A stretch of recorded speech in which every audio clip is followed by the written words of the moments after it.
Our busy life is really wonderful for us, but we don't ever think about it as busy because it's really just a full life. Our journey as a family with cancer was not something that we expected. You don't think, oh, gee, today I'm going to wake up and I'm going to have cancer.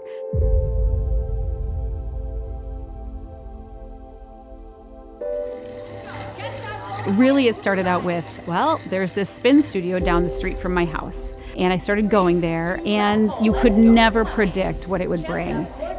So 5:30 every morning for the last 8 years, we've been getting up and we've been going. And by we, there's about 15 people that show up to that 5:30 class. And those friendships they run deep. And that's where I met one of my greatest friends, Melissa. And that support network has become family. For about 6 months, I had extreme bloating in my abdomen. I just had awful exhaustion. I'm not a napper, but I started taking like 2 and 3 naps a day. I would make it to 1, maybe 2 classes a week, but I was so tired, I just couldn't physically do it. When I did make it to the workouts, I could not get my heart rate up. It ended up being difficult because here I can't get up to go hang out with my friends and those people that support me. We were on vacation with my parents, visiting my Uncle Mike in Savannah. I just looked at my mom and I was like, I just feel awful. My husband and my uncle and I drove to the Savannah emergency room, and then around 9, I finally was able to get a CT scan, and around midnight that night is when the doctor came in and said, you have cancer. We don't know what it is, but you are full of it. And Mike and I just kind of looked at each other and we're like, what does that mean? And I remember very clearly sitting straight up and I said, I have a friend who works at Minnesota Oncology. And that was the beginning of what has been an amazing journey that nobody ever wanted to go on, but it's been phenomenal. Minnesota Oncology's sole focus on cancer was really, really shocking to me. Everybody in the office knew that we were there to cure cancer. Instantly, I knew that I could count on them. I knew that no matter what the issue was that I was having, I could be open and have a conversation about it. Dr. Jacobs is my primary care oncologist, and she was really clear we work as a team here. I was afforded the opportunity to see other people in that team, to see a PA, to see other oncologists in the practice. And never did I feel like they weren't on the same page. It really felt like everybody was aware of what they needed to be aware of to provide to me the best care. It is a very comprehensive approach where you don't ever feel like you're alone. So we're not just looking at the patient's care medically, which of course is treating the cancer, giving them the right type of chemotherapy treatment or immunotherapy treatment, whatever's relevant.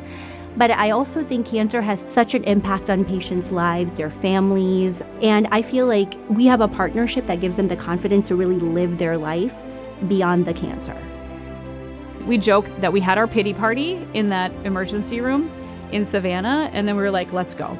So we're still sitting there, and all I had was this sheet, and it was at that moment that I looked at my husband and I was like, go to the minivan and get me a Sharpie.